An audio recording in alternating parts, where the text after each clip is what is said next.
Turk, of course, the U.S. men's national team taking on Canada Saturday in Kansas City. Gio Reyna is out. He's got a strained left groin. It's the latest injury setback for the youngster who played all of 280 minutes for Dortmund in the first half of last season, followed that up with 235 minutes with Nottingham Forest in the second half of last season. As you can see here, he's been replaced on the roster by Cade Cowell, the 20-year-old who is lighting up Liga MX with Chivas right now. 3 goals and 3 assists through 6 games so far this season. Where do you want to start here? With Gio or with Cade? Your choice.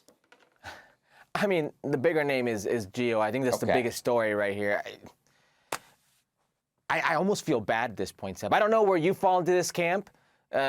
Some fans would probably feel angry. Some fans would feel sad, will feel pity towards the player. Like, again? Seriously, again? What does this mean for his future? I don't even know where to start here, Seb. I'll tell you that a few places to start. For me, it's just the terrible timing of this, right? We talked about it this week on the show. This is a guy who, despite some departures at Dortmund, is still pretty far down on the depth chart. He's not getting minutes. He needed something from this window. And the one thing he didn't need, because you know, Herc, you've been there, clubs hate it when you go away on international duty and you come back hurt. If he's trying to climb the depth chart at Dortmund, this is not going to help in any way. And then it comes on the heels, I don't know if you saw the reports out of Bild, that Dortmund also shut down a potential loan move to Bochum, which would have been amazing. Would have loved to see Gio Reyna at a club in the Bundesliga that wasn't Dortmund. So at a very frustrating time for the player, this injury is yet another frustration. And we used to do the segment show, Herc, on this show, asking whether Gio Reyna's career was going to get derailed by injuries. We have our answer now. It may not have been ruined by injuries, but derailed? For sure. For sure his career has been derailed by these injuries. I mean, it's hard to argue, and I don't want to get down this track of, or the slippery slope of a cautionary tale of what could have been. He's 21 years old. Yep. He's 21 years old. Let's put things in perspective. But you're right. This timing is terrible, Seb. I mean, he's in a situation right now where he's played all 10 minutes this season, right? You look at these injuries here, and it's telling. They're muscular injuries, soft tissue injuries. There is something going on with the player. I don't know his habits on the field. I don't know his habits off the field. But there is certainly something going on. This tells us there is a pattern. There is a road that he's going down that if he doesn't take care of it, there's going to be a big one. And if he doesn't take care of it, these clubs are going to stop trusting him. And at some point, the U.S. men's national team will stop trusting him. Now, I don't know what's going on in the U.S. men's national team's thought process of who gets called up and for what reasons, because we heard Mike Ibarra talking about Weston McKennie, no preseason. He will let him stay at Juventus, figure that out. Anthony Robinson coming off an injury, a lot of minutes last season, will have a lot of minutes now, he needs the rest, et cetera, et cetera, et cetera. What about Giovanni Reyna? What about Giovanni Reyna, one of the realistic players, because Matt Turner's not going to win out a spot at Crystal Palace just like that. He's a goalkeeper. It doesn't happen like that. But Gio Reyna, with a good week of training, the manager says, you know what? Yeah, I'm going to give him a go this weekend. I'm going to give him more minutes this weekend because of this week of training. You decide that it's vital for him to take a transatlantic flight, 15 hours to Kansas City, and now he's there, and this happens. And I'm not putting the blame on U.S. Soccer. All I'm just saying is, what are you doing, and what's the purpose of this non-coached, because Pochettino's not here, window? What is the purpose? And if at the expense you lose a player like this, or he goes down this road again, was it worth it? So it's a sad situation. I feel really bad for the player. He's taken a lot of grief at the World Cup for off-the-field situations, some of those not even involving himself, his family, to have 10-plus months where he's been an afterthought at the club level.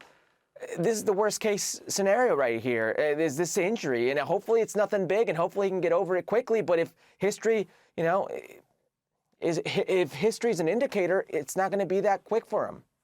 I mentioned the reporting out of Bild. There was some other reporting out of Bild where, club executives are saying wonderful things about Gio Reyna. Eventually, if he doesn't play or you don't let him go out on loan when the opportunity is there, all the nice things that you say in the press don't really matter. Speaking of the press, our Jeff Carlisle does, Herc, I want to mention this, have a very interesting article on Gio Reyna and the current status of his career over at ESPN.com. In it, there's a quote from Luchi Gonzalez that says, basically, you need to build your team around him.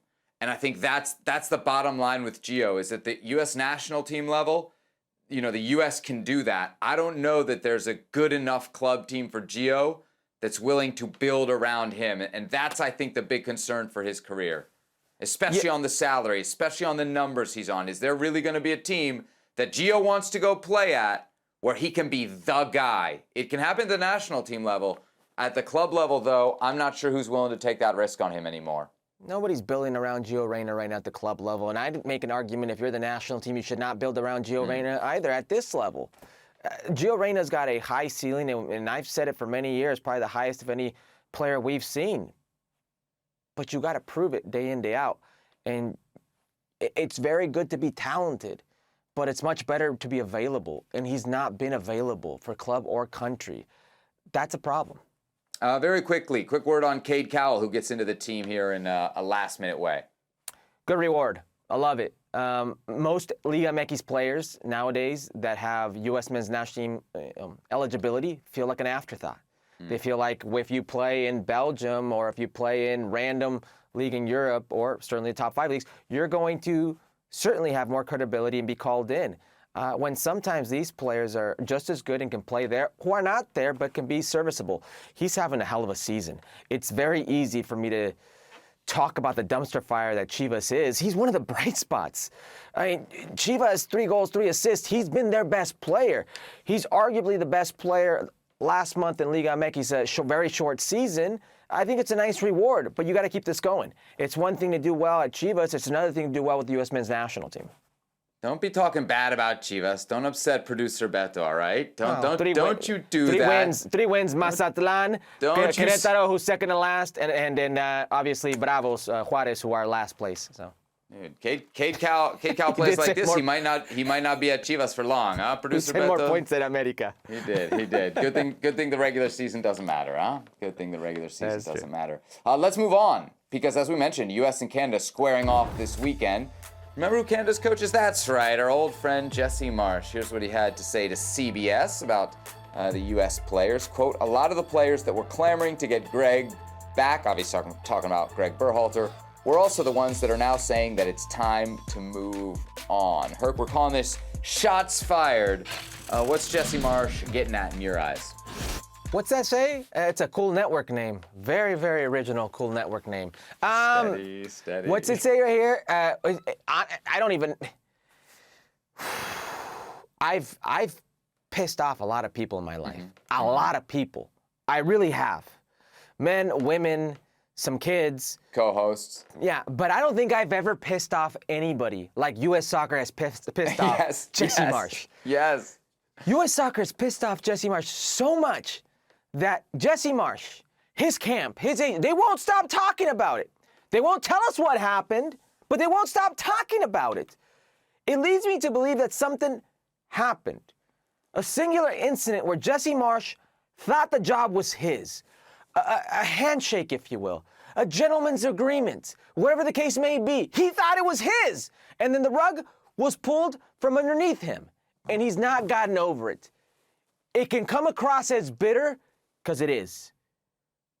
But he's right. He is absolutely right. Yes, he is right. In the way that I am right when I say water is wet. Duh! Like, come on. Of course they look like hypocrites. Of course these players look bad now. We don't need Jesse Marsch, who was a candidate and feels very slighted from U.S. Soccer, to go on to his buddy's podcast and say it. You don't need that.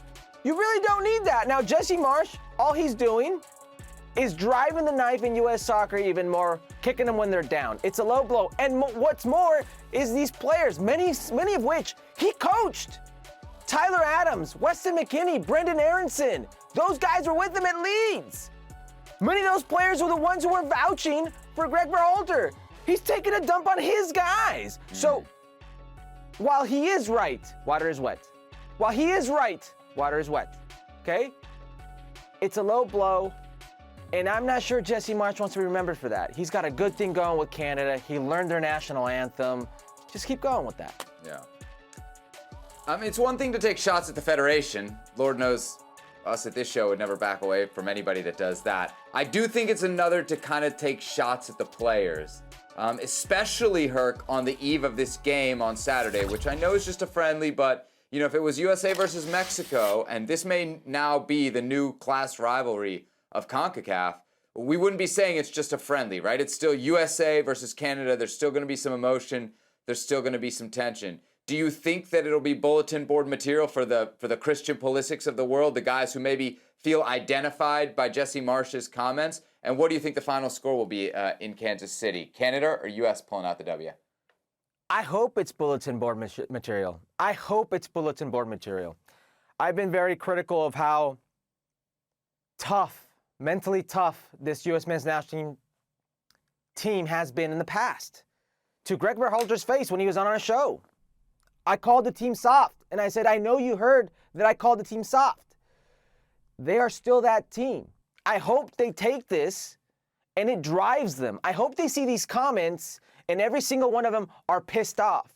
Because if they listen to this podcast, shout out to Jaime and the good guys who do it. If they listen to this podcast, I'm going to give you my scoreline right now, but Jesse Marsch thinks it'll be 2-1 Canada. He is that confident. He went out and gave a scoreline. I mean, he really wants to humiliate the U.S. men's national team, U.S. soccer. I hope every single one of those players that are in that locker room are pissed off. For once, talent can only take you so far. I don't care who's wearing that jersey. You've been slighted. You've been pointed at. And they're coming for you. I hope you turn that around. And for as far as we're talking about scoreline, I think it's going to be a 1-1 type of game. And hopefully there's a good fan base at this game. I don't know if you remember what the last game in Kansas City was when the U.S. men's national team played. Mm-hmm. It wasn't pro-U.S. men's national team, nor was it full. I'm hoping, though it will be hot, and if there's any indicator about tonight's Monday night game, there may be some not-so-great weather, but I hope fans show out. There you go. Let's hope for a good crowd and a good game.